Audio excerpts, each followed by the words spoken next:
Boa noite, povo de Deus, paz seja convosco. Hoje nós vamos abordar um tema cujo nome é a ira de Deus, a ira vindoura.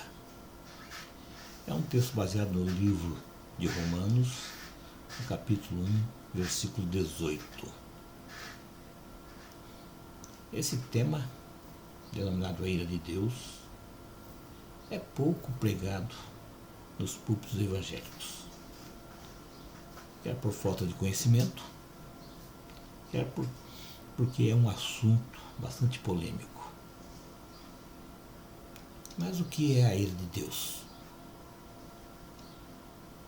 O que é verdadeiramente a ira de Deus? Eu posso dizer para vocês que a ira de Deus é uma emoção semelhante ao amor, semelhante à alegria. Em verdade, a ira trata-se de um comportamento ou do comportamento divino em oposição às pessoas que não seguem a lei e não obedecem aos preceitos divinos. Devemos lembrar que Deus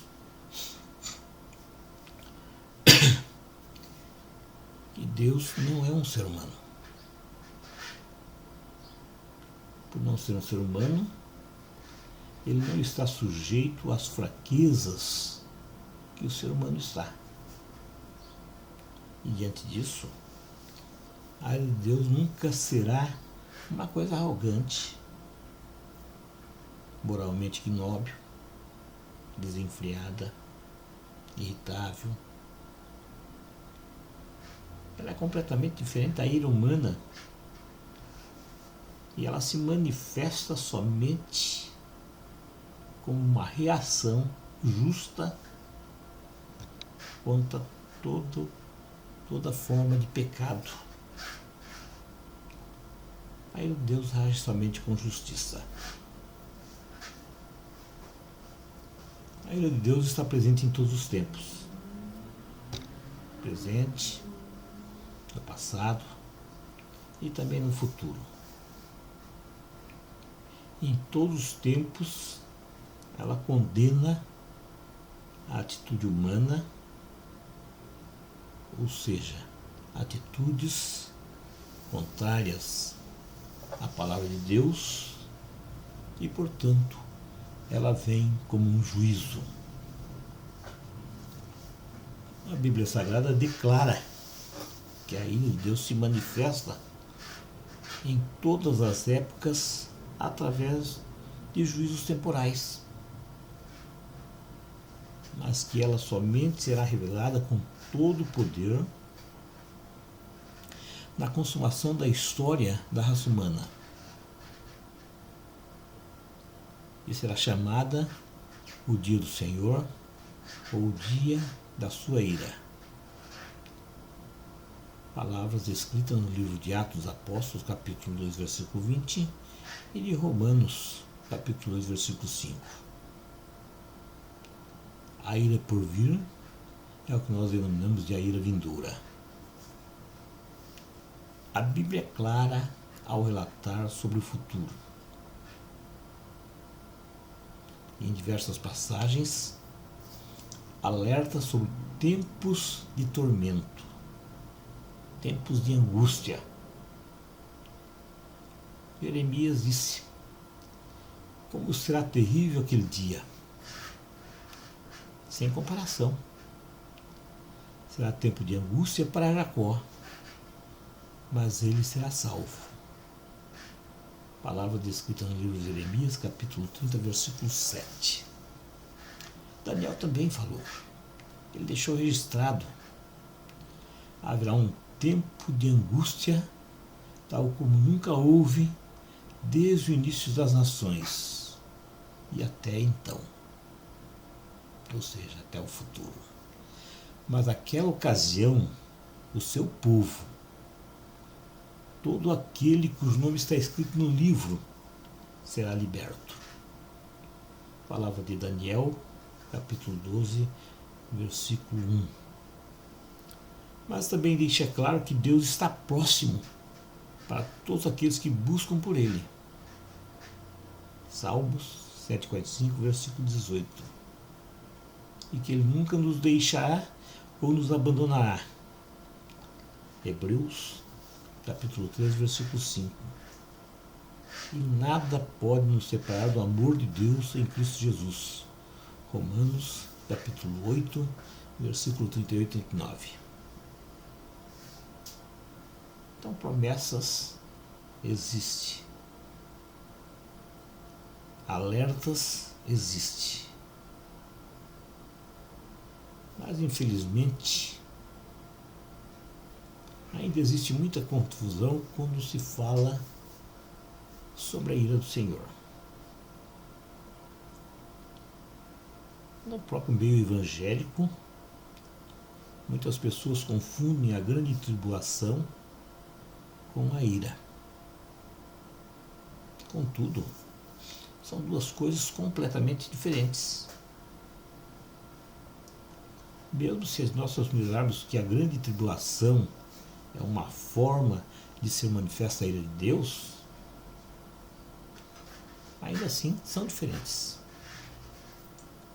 Como nós dissemos, a ira de Deus tem se manifestado em todas as épocas da raça humana nessa terra. A própria Bíblia Sagrada faz essa distinção entre a grande tribulação e a ira de Deus. A ira vindoura, ou o dia do Senhor, é o castigo eterno, enquanto que a grande tribulação será um período de 7 anos, um período em que o anticristo vai dominar nessa terra, um período destinado ao Israel espiritual, um Israel que será formado por gentios, por judeus e pela igreja que não subiu com arrebatamento. Em ambos os casos, tanto na ira de Deus como no arrebatamento, o pano de fundo mostra um tempo de sofrimento. Um sofrimento muito grande para o povo de Israel. E isso inclui a igreja que não subiu. Se de um lado a grande tribulação é um período de tempo pequeno, 7 anos, está no futuro, a ira de Deus tem sido manifestada através de condenações que sobrevieram ao mundo em todos os tempos. Nós podemos olhar Noé. Com o dilúvio, a ira de Deus foi colocada sobre a terra. E nessa época só se salvaram Noé e sua família. Nós podemos verificar na destruição de Sodoma e Gomorra, onde Deus livrou somente Ló e a sua família. É tanta atrocidade que aconteceu nessa terra, com guerras, enchentes, terremotos, enfim, calamidades, fomes. Contudo, em todas elas, o Senhor livrou os piedosos. Ele livrou os piedosos da provação e manteve em castigo os ímpios para o dia do juízo.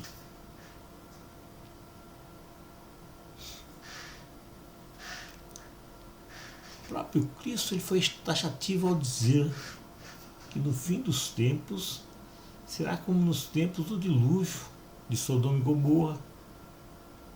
Sou eu que digo. Está lá declarado, está lá narrado, está lá em Mateus 24, 37 a 42, em Lucas capítulo 17, 26 ao 30. Isso quer nos avisar que do céu será revelada a ira de Deus contra todos os impiedosos, contra toda a injustiça dos homens. Está lá, Romanos declara isso. Romanos capítulo 1, versículo 18. E vai além ao afirmar que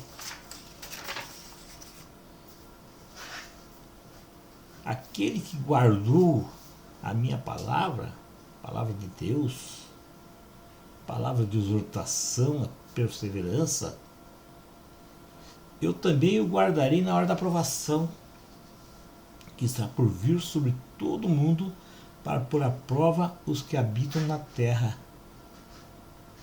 Declaração feita no livro de Apocalipse, capítulo 3, versículo 10. Diante disso, irmãos, podemos transpor que a ira vindoura de Deus virá no dia do juízo. E todo pecador está sujeito a ela. E serão poucos os que se salvam.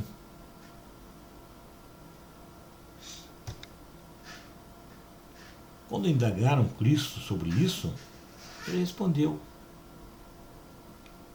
estreita é a porta e apertado o caminho que conduz à vida, e poucos são os que a encontram.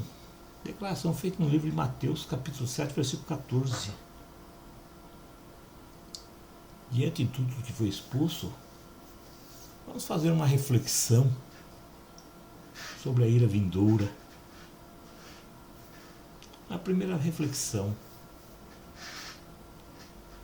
o derramamento da ira de Deus é necessário. O derramamento da ira de Deus é necessário. Deus é santo e é justo. Ele não toma o culpado por inocente. A ira de Deus condena atitudes erradas de todo ser humano. A ira de Deus administra justiça. O princípio por trás da ira de Deus é a demonstração de sua identidade, de seu caráter. O caráter de Deus não muda. O caráter de Deus não pode ser alterado. Em Deus não há mudança. Nenhuma mudança que ocorra na natureza pode mudar Deus. Não. Ele é imutável. Toda provocação do homem a Deus é um desafio.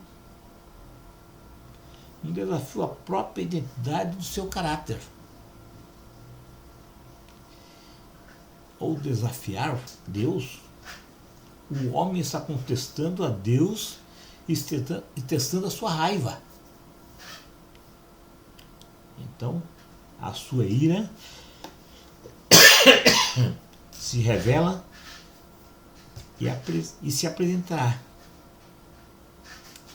E todas as forças do mal deixarão de existir. Isso quer dizer, todas as forças hostis serão destruídas. A ira de Deus é despertada pelo pecado. Deus enviou seu Filho amado para nos livrar da escravidão do pecado. E quando nós voltamos a praticar pecado, Deus se ira. Pois ele entregou seu Filho para nos libertar do pecado. Está lá escrito em Hebreus, capítulo 10, versículo 9. Portanto, irmãos, o derramar da sua ira nunca será de forma indiscriminada. Nunca será levianamente. Uma vez que a ira de Deus derramada expressa o seu caráter. Portanto, a ira de Deus é e serve de garantia, serve de defesa, serve de amparo. impedindo que todas as forças do mal se multipliquem nessa terra e venham atuar desfreadamente. Por ser misericordioso, bondoso, longânimo, justo e santo, por ter uma integridade moral, ele exige a punição de toda transgressão de sua lei. Então, esse derramamento da ira de Deus se faz necessário para o bem daqueles que são honestos e seguem a Cristo Jesus. A segunda reflexão que nós podemos tirar é que a ira de Deus é justa. Embora milhares de pessoas declarem que o Deus do Antigo Testamento seja um monstro, isso não acontece. Outras tantas milhares de pessoas que atestam que a ira de Deus é justa. E nós podemos descrever como que a ira de Deus é algo que está em perfeito acordo com a sua justiça. Olha o que Paulo disse. Porventura será Deus injusto por aplicar a sua ira? Certo que não. Do contrário, como julgará Deus o mundo? Está lá em Romanos, capítulo 3, versículo 5. Mas segundo a tua dureza e o teu coração impenitente, entesouras ira para ti no dia da ira e da revelação do justo juízo. Justo juízo de Deus. Romanos 2, versículo 5. Em outras palavras, Paulo quer dizer que Deus não é injusto, mas totalmente justo, e que sua ira é proporcional ao grau de pecaminosidade do ser humano.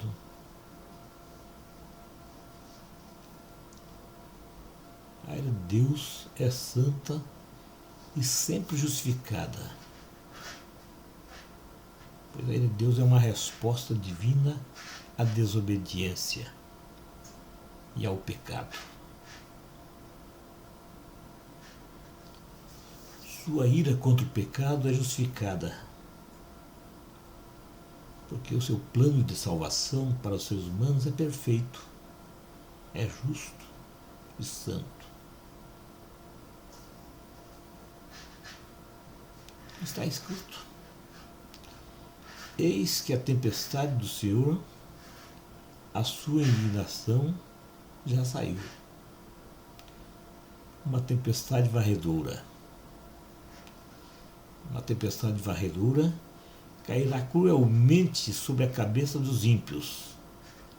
Não voltará atrás o furor da ira do Senhor, até que tenha executado e até que tenha cumprido os desígnios do seu coração.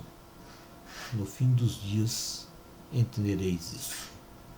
Palavras escritas por Jeremias, capítulo 30, versículo 23 e 24. Portanto, irmãos, a ira do Senhor permanecerá sobre os incrédulos. João, capítulo 3, versículo 26. E será executada contra os fazedores do mal. Romanos, capítulo 3, versículo 4 e 5. E jamais será derramada sobre aqueles que foram justificados pelo sangue de Cristo Jesus. Romanos 5, 9.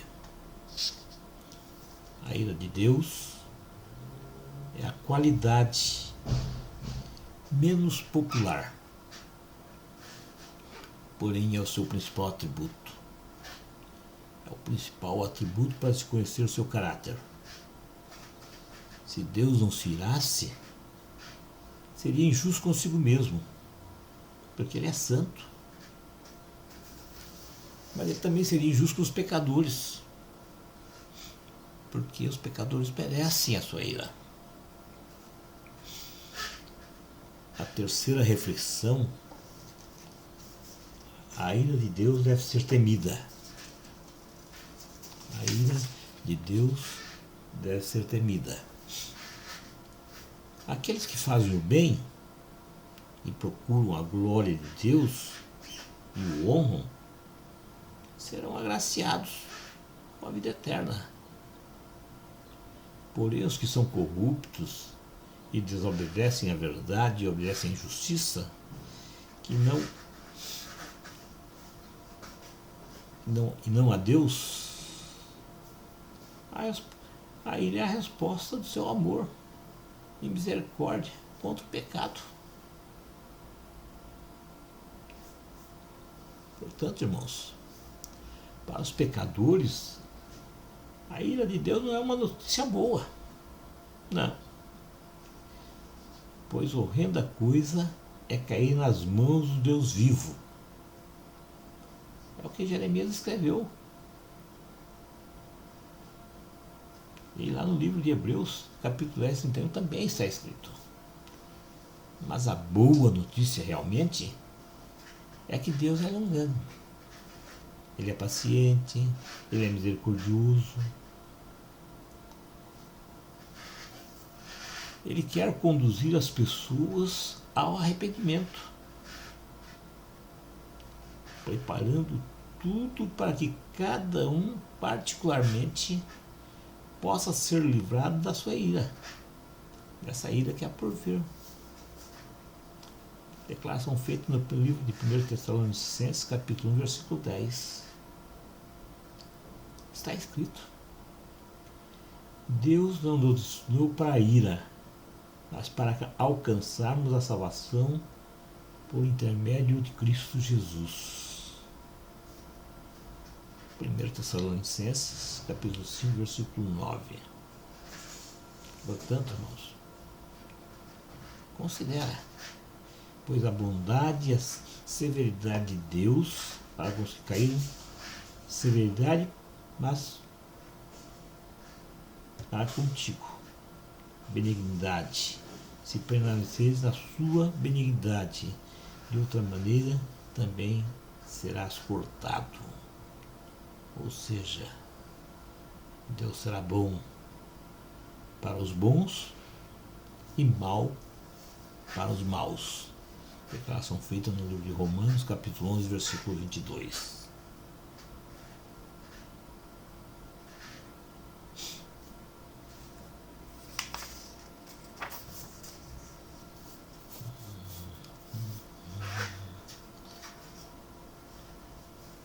A quarta reflexão que nós podemos tirar é que a ira de Deus é objeto de amor.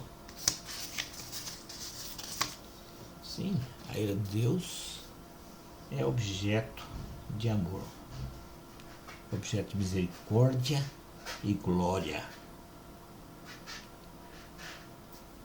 Parece até um paradoxo, né? Falar que a ira de Deus é objeto de amor e misericórdia. Mas isso é real, irmãos. Isso verdadeiramente é real.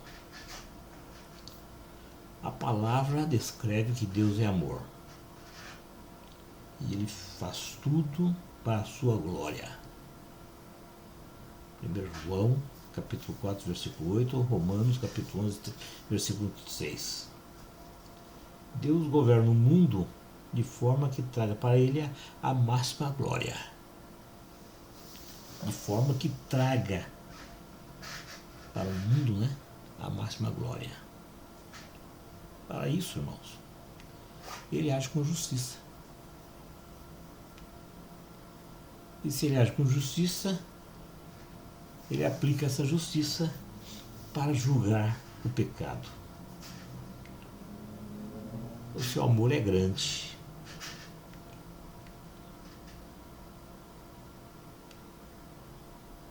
E o amor dele, o amor de Deus, é o grande motivador para a sua ira. Uma vez que se ele não se irar, ele vai estar sendo injusto com ele mesmo. Pois ele é santo. E para os pecadores também vai ser injusto. Porque os pecadores merecem o castigo.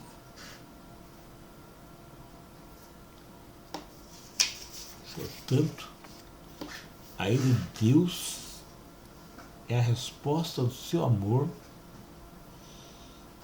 e misericórdia para o pecado. Portanto, para os pecadores, a ira de Deus não é uma notícia boa. Como eu já falei, horrenda coisa é cair nas mãos dos Deus vivos. Está escrito lá em Hebreus, capítulo 10, versículo 1. Mas a boa notícia é que Deus é longano, paciente, misericordioso, para conduzir as pessoas ao arrependimento, preparando tudo para que cada um particularmente possa ser livrado da ira que há por vir. Está escrito: Deus não nos deu para a ira, mas para alcançarmos a salvação por intermédio de Cristo Jesus. 1 Tessalonicenses, capítulo 5, versículo 9.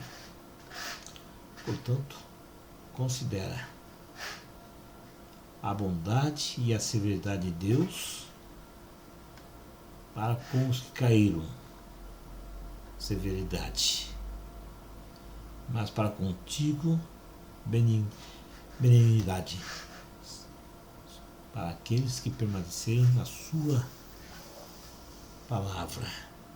De outra maneira, também será cortado. Romanos capítulo 11, versículo 22.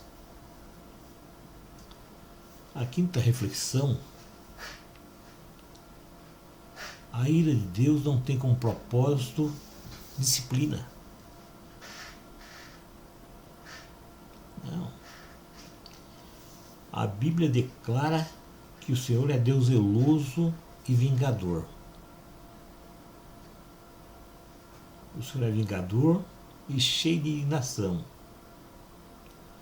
O Senhor toma vingança contra os seus adversários e guarda a ira contra os seus inimigos. Palavra descrita no livro de Naum, capítulo 1, versículo 2. Em outras palavras, significa que Deus é o nosso único conforto, mas é também nosso terror supremo.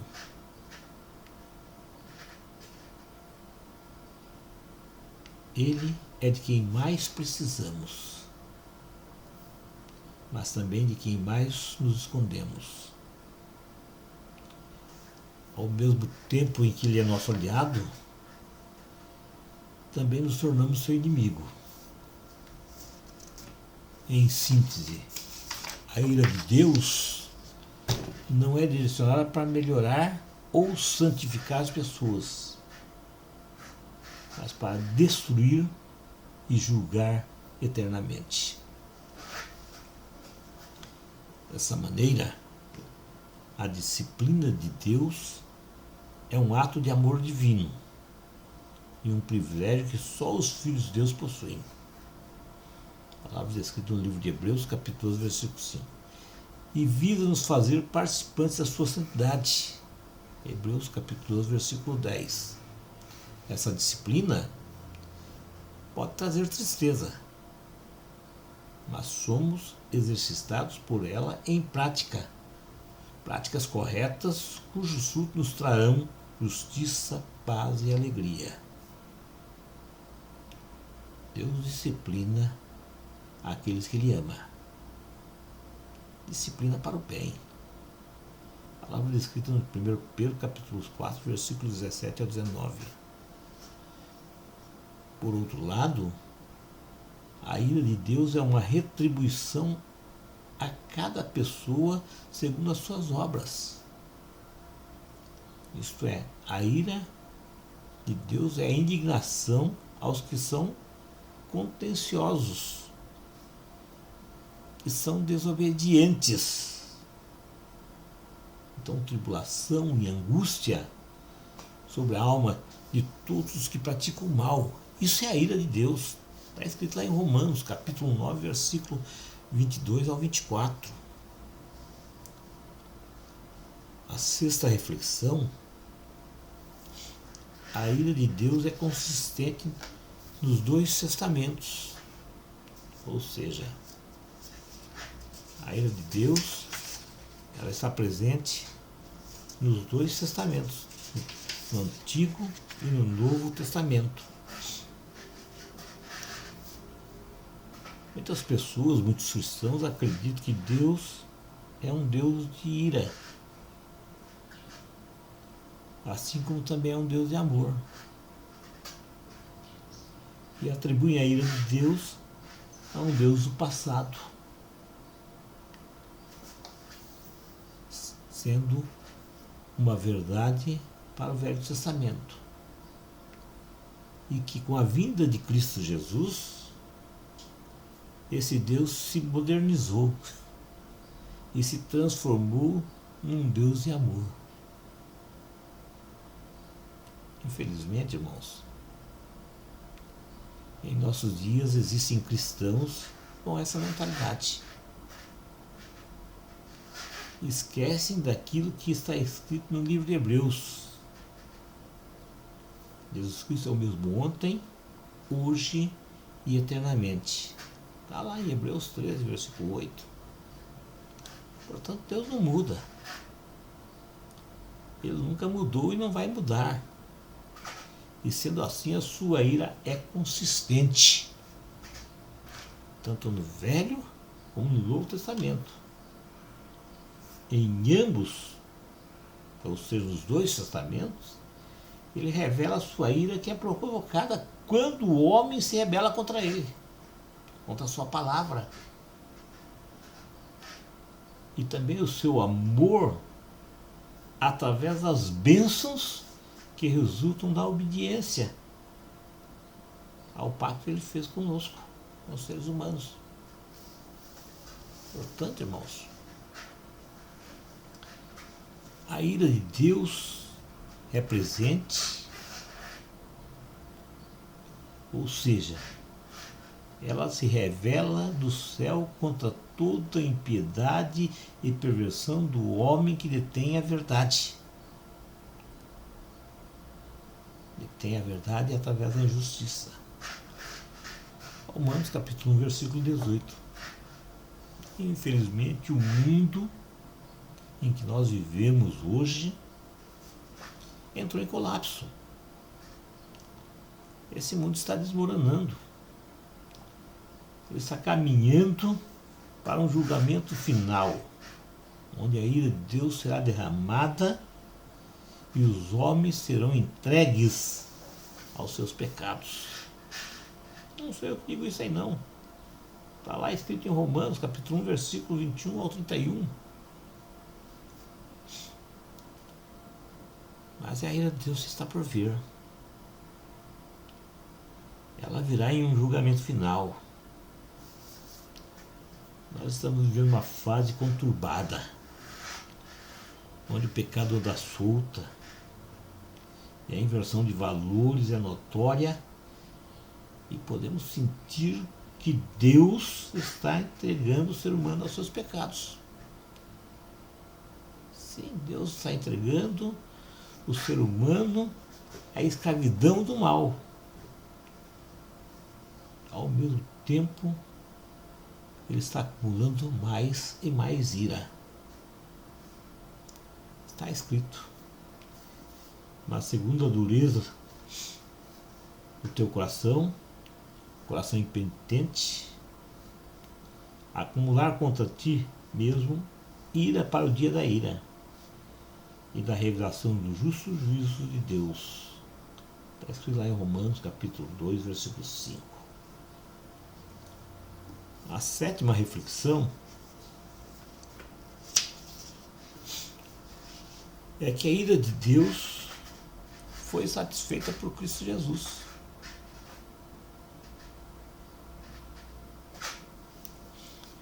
João Batista afirma que a ira divina estava relacionada com a vinda de Cristo e que ele viria para experimentar a ira e para executar a ira de Deus nessa terra. Em outras palavras, ele seria o Cordeiro de Deus que iria substituir o Cordeiro Pascal.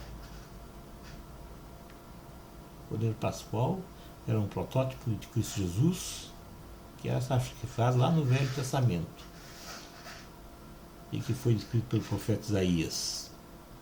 Isaías, capítulo 53, versículo 4 ao 11. Na cruz, Cristo Jesus tomou o nosso pecado sobre si mesmo. Sim, ele pegou o nosso pecado. Ele pagou o preço pelo nosso pecado. Ele se tornou nosso substituto. Na cruz, lá no Calvário, a justiça de Deus foi satisfeita e o seu amor cumprido. Então Cristo Jesus disse: está consumado. Ele inclinou a sua cabeça, entregou o seu espírito. João Batista falou que a vinda do Messias seria para executar a ira divina. Ele falou: eu em verdade vos batizo com água para o arrependimento, mas aquele que vem após mim é mais poderoso do que eu, cujos alparcas não sou digno de levar. Ele vos batizará com o Espírito Santo e com fogo. Em sua mão tem a pá, ele limpará a sua eira e recolherá no celeiro o seu trigo, e queimará a palha com fogo que nunca se apagará. Palavra descrita no livro de Mateus, capítulo 3, versículo 11 ao 12. A obra de Cristo Jesus na cruz revelou uma situação problemática, pois era necessário demonstrar o amor de Deus para com o homem e ao mesmo tempo satisfazer sua justiça. A justiça no que diz respeito ao pecado. Essa era uma situação extremamente difícil. Se por um lado sua morte trouxe esperança para um mundo caído, um mundo escravo do pecado, por outro lado, a cruz de Cristo satisfez a ira de Deus contra o mesmo pecado. Um pecado que tem um efeito destruidor sobre todo esse mundo. Portanto, Cristo Jesus veio ao mundo para salvar os pecadores. Está escrito em 1 Timóteo, capítulo 1, versículo 15. Por Cristo somos justificados. Ele fez por nós aquilo que não merecemos. Ele fez a apropriação de nossos pecados. Palavra descrita no 1 João, capítulo 2, versículo 2 e capítulo 4, versículo 10. Isso quer dizer, a ira de Deus para com o pecado foi derramada sobre Cristo Jesus e satisfeita na cruz. Logo, irmãos, todos que colocaram sua fé em Cristo Jesus estarão livres da sua ira. Mas um dia a ira de Deus será derramada sobre aqueles que o rejeitaram e que continuam rejeitando. Para encerrar, irmãos, faço minhas as seguintes palavras, palavras de consolo. Buscai ao Senhor vós, todos os mansos da terra, que tende posto por obra o seu juízo. Buscai a justiça, buscai a mansidão, porventura sereis escondidos no dia da ira do Senhor. Palavras declaradas por Sofonias, capítulo 2, versículo 3. Mas se o ímpio se converter de todos os seus pecados que cometeu, e guardar todos os meus estatutos, e proceder com retidão e justiça, certamente viverá, não morrerá. 20. Convertei-vos de todas as vossas transgressões, para que a iniquidade não vos leve à perdição. Declaração feita por Ezequiel, capítulo 18, versículo 23 ao 30. Amém.